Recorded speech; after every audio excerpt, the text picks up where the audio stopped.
Okay, got some of my handy tools here. Going to be using the cutting board to cut the potatoes up into kind of a cube. Just kind of quarter them, maybe third them. Just want to make sure that we've got eyes on each chunk that we have. And in this bag, we're going to put some sulfur. I've read quite a bit that sulfur helps with the pH of the soil, and potatoes really like it. So I'm putting a pretty good scoop in here. And what we're going to do is take and put the chunks of potato in there, shake them up a little bit, and then we're going to be planting them in the raised beds. So in the past I've just done this where, you know, I do, like I said, either quarters or thirds. Want to be careful not to break the eyes off. These potatoes have been sitting for a while. They're pretty mushy, which is good. That means they're ready to go in the ground, but it's just bad on my part because I waited so long to get to this point.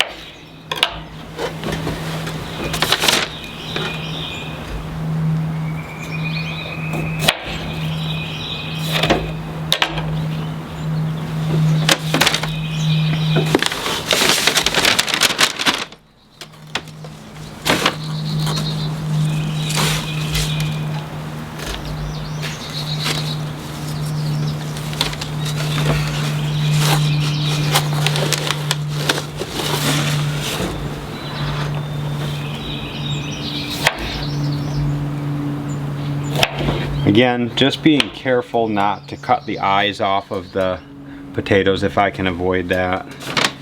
We'll get the bag partially filled up and then we'll shake them and get them ready to go in the ground.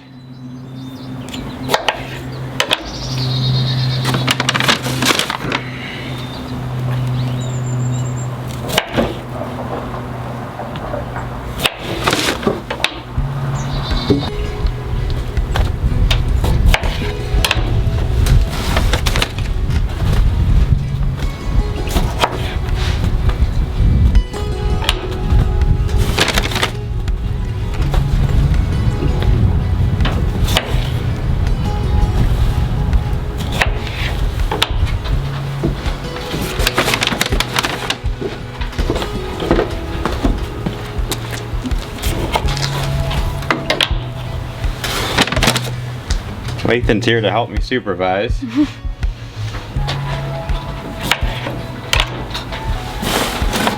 I can help it plant it in a minute. Yes, you can.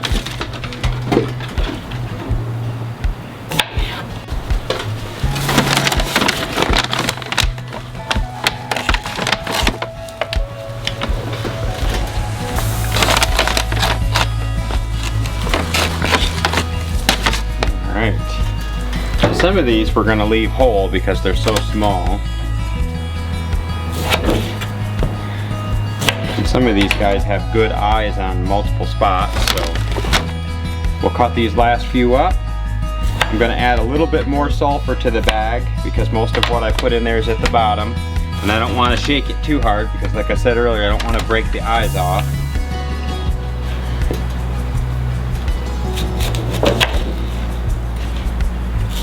If I can help it.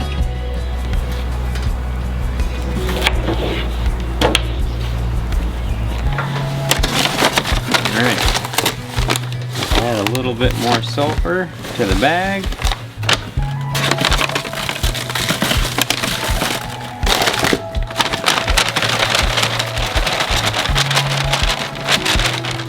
Get kind of a coating, as you can see in there.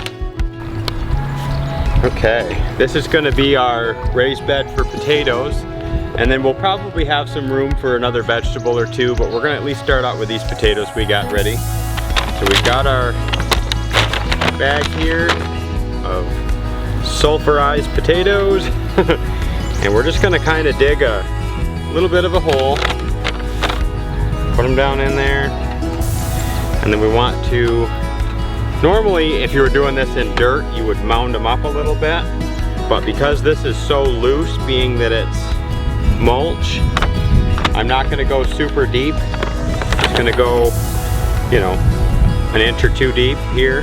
And as they start to grow, we'll take this loose mulch around them and build it up accordingly if we have to mound them. Being that this is such a loose medium, it gives the actual potato plant the best opportunity to grow up through it and also grow downwards, so it doesn't have to fight with all of the compacted soil that you get in a regular, you know, tilled farm situation. So normally I would put these in rows that are, you know, let's say 40 or 50 feet.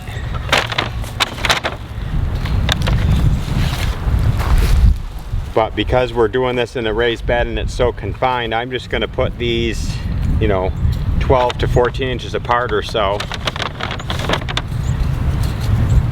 And see how they do.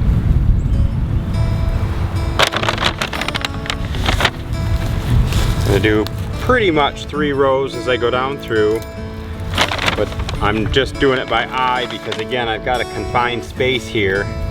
So I don't see any need to make it anything more than it is. I'm going to rotate around here.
Probably wondering what I was doing over there. That was a dump trailer load of double ground mulch that I got from Schneider Tree Care. Brought it in this last week for the tea plants, and we had so much extra we're going to start using it in other areas. And the raised beds that we had filled from this last fall had begun to settle and break down, so I wanted to bump that level up a little bit. You're probably wondering why I was using buckets. Last week I was backing in and got too close to kind of a wet spot, and the trailer slid off the driveway a little, and on my way out with the load trying to square everything up, the trailer grabbed the wheelbarrow and mangled it pretty good. So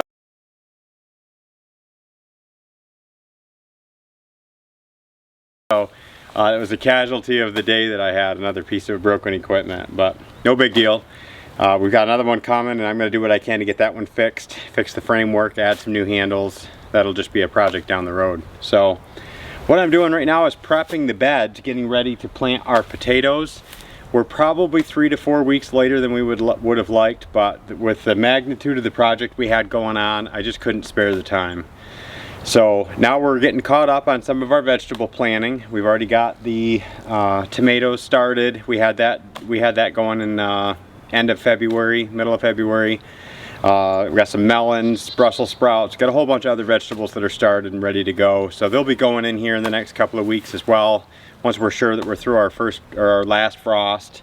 But at this point, I'm going to take you through the process of how we plant potatoes and how we prepare the ground. Okay, so we're digging down through there. Like I said, it's nice and moist down in here, good moisture retention. Getting down to the leaves and some of the other organic matter that I put in with the mulch, because I wanted to be as organic and as green as possible.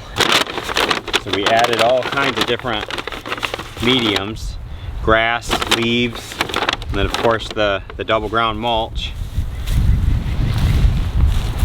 Look at this. See how nice and wet that is? That's again the benefit of mulch. We haven't had rain in a few days. It's been sunny and warm, and it's still nice and wet. And it's not wet to the point where it's gonna hurt anything, but it just provides that really nice workability. This is what your soil can look like if you don't use no-till. This super hard clay, it's almost like a rock. The sun dries it out. And that's a good example of what we don't want to fight with. And that's why we're doing this no-till system.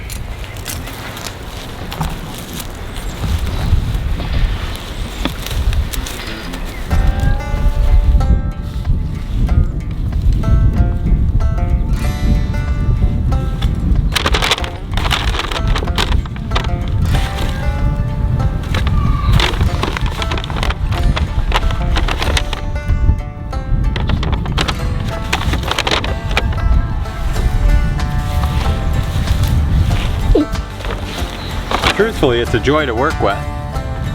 It's loose, gives you the ability to work with your hands, and you don't have to fight with it.